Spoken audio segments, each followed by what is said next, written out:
Localizar uma pessoa desaparecida, dentre elas crianças e adolescentes, não é uma tarefa fácil. Envolve pesquisa policial e até questões emocionais. Mas uma dica vale para todos os casos.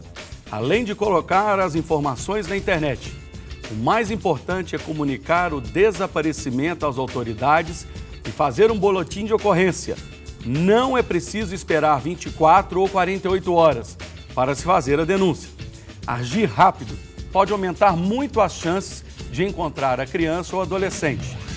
As formas de lidar com o desaparecimento e também com o tráfico de pessoas são os assuntos do Alerta Geral que começa agora.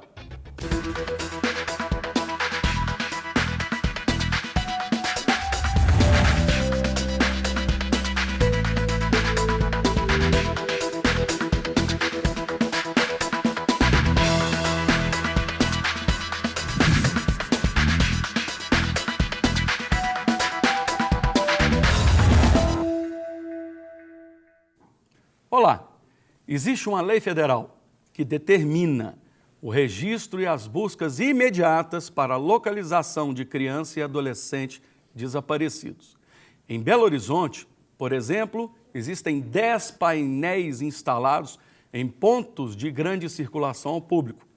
Podem ser programados para exibir fotos de desaparecidos, mas o fundamental é fazer o registro de boletim de ocorrência sem a necessidade de aguardar o prazo de 24 horas, o mais rápido que puder, para fazer o boletim de ocorrência, para discutir o assunto. E essa situação dos desaparecidos estão com a gente Ariane Gontijo Lopes Leandro, mestre em bens culturais e projetos sociais, especialista em políticas públicas, diretora do Programa de Enfrentamento ao Tráfico de Pessoas e do Programa Mediação de Conflitos da Secretaria do Estado da Defesa Social. Obrigado pela presença. Eu que agradeço o convite. Yara Vieira Coimbra Diniz Martins, analista de relações internacionais, voluntária do movimento Exodus Cry, que é um ministério do IHOP, International House of Prayer, de Kansas City, que tem como bandeira a luta contra o tráfico humano e a indústria do sexo. Muito obrigado pela participação, Ana. Eu que agradeço, Fernando. E ainda Emílio de Oliveira e Silva, graduado em Direito da Universidade Federal de Ouro Preto, especialista e mestre em Direito Processual Penal pela Pontifícia Universidade Católica de Minas Gerais, também professor de Processo Penal na PUC Minas e na FUNCESI, delegado de Polícia de Minas Gerais. Muito obrigado e muito prazer recebê-lo, delegado. Eu que agradeço. Bom, lembrando mais uma vez, nós contamos com a sua participação. Para enviar as suas perguntas e comentários é só ligar para o telefone 3209-3301 ou enviar o seu e-mail para o alertageral@redesuper.com.br e também o nosso Twitter, anote aí, @alertageraltv. Bom, nós não sabemos assim o paradeiro de um filho dos pais, alguns parentes, alguma pessoa querida que sai de casa e nunca mais volta. É uma realidade, é uma angústia e infelizmente atinge milhares de famílias brasileiras todos os anos. Nós vamos assistir na reportagem de André Santos, dicas de como agir em casos semelhantes. Acompanhe aí. 5 pessoas desaparecem diariamente em Belo Horizonte. Um total de 2.208 pessoas são procuradas pelos familiares em todo o estado de Minas Gerais. Casos como o de Manuel Onofre, de 55 anos, que sumiu no último dia 15 de outubro em Contagem. A família continua a busca e mantém a esperança de encontrá-lo. A minha família está assim muito abatida, as irmãs estão assim muito tristes, a gente está tentando animar uma situação ou outra, mas elas estão bem abatidas, bem deprimidas com a situação. A maioria dos desaparecidos tem o mesmo perfil. São homens com idade que varia entre 22 e 45 anos e que, além de ter problemas familiares, também estão envolvidos com o mundo das drogas. As crianças também são parte importante das estatísticas dos desaparecidos. Segundo a Polícia Civil, entre 2006 e 2013, quase 900 crianças sumiram em Belo Horizonte. Destas, 80% foram encontradas. Nos últimos 4 anos, o número de menores que desapareceram aumentou em 165%. Este psicólogo atribui ao aumento à inconstância emocional dos adolescentes. Por razões afetivas. Quer dizer, ela tem um namorado e a família não aceita, ela se envolve com alguém. Mesmo com todo este empenho, as famílias das pessoas que sumiram acham que falta um empenho maior do Estado para solucionar os casos. Pelo fato de, a partir do momento que nós achamos que nós falamos a localidade dele, acho que a polícia deveria ter ido ao local, fazer um rastreamento na região, mas até o momento nós não tivemos nenhuma posição da Polícia Civil. Em Minas Gerais, assim como no resto do país, o registro de pessoas desaparecidas pode também ser feito, diz que pelo Direitos Humanos no Disque 100. Fácil. Pega o telefone e diz que o número 100 e você vai poder fazer ali a sua denúncia, o mais rápido possível. E o mais importante, nós aprendemos que você tem que fazer o boletim de ocorrência. Algumas pessoas pensam assim, não, nós temos que esperar 48 horas, 72 horas para poder fazer uma denúncia. Não, olha, 24 horas, o mais rápido que você puder, faça a sua denúncia. É melhor encontrar a criança o mais rápido possível. Bom, nesse momento eu queria começar com a Ariane, poder explicar aqui para a gente como é o trabalho desenvolvido pelo Programa de Enfrentamento ao Tráfico de Pessoas. Como é que funciona isso aí, essa parceria também do Estado e o Governo Federal, Ariane? Bom, pois bem, atualmente a Secretaria de Estado de Defesa Social possui um programa específico voltado para o fenômeno do tráfico de pessoas em Minas Gerais. Esse programa ele é recente, foi criado desde 2011 e ele tem basicamente 3 vertentes de trabalho, né? Ele vai trabalhar com a prevenção, com a atenção às vítimas e com a articulação para a responsabilização e repressão dos autores desse tipo criminal.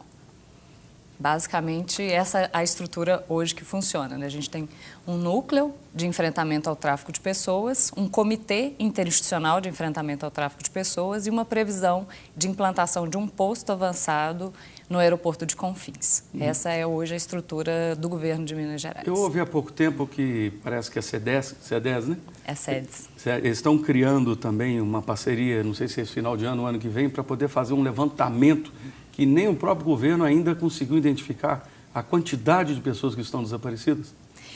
São dois fenômenos, né? A gente tem o desaparecimento de pessoas, que não é crime, né? E a gente tem o tráfico de pessoas, que é crime. Existe na motivação, muitas das vezes, daquelas pessoas desaparecidas, né? O delegado vai poder expressar e saber dizer melhor do que eu também, mas parte dessas pessoas desaparecidas, a motivação pode estar relacionada a algum tipo de tráfico de pessoas, seja para que exploração for, né? Então, é importante conhecer os mecanismos de denúncia, acionar as unidades e os órgãos estatais justamente para que possa se localizar o mais rápido possível a pessoa, até para que se evite a exploração da pessoa, se no caso se tratar de tráfico de pessoas. Entendi.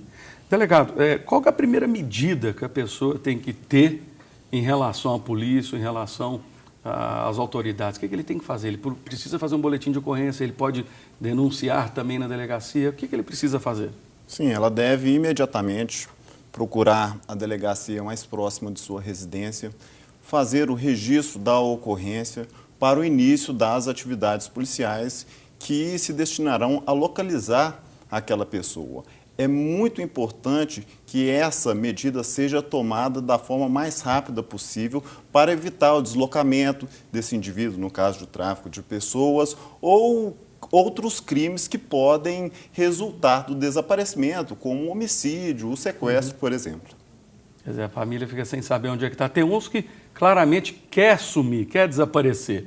Esses aí são mais difíceis, né? Agora, aqueles que desaparecem, a família não fala, fica numa situação difícil. Yara, a gente estava comentando aqui no início do programa sobre o projeto do Êxodo CRAI.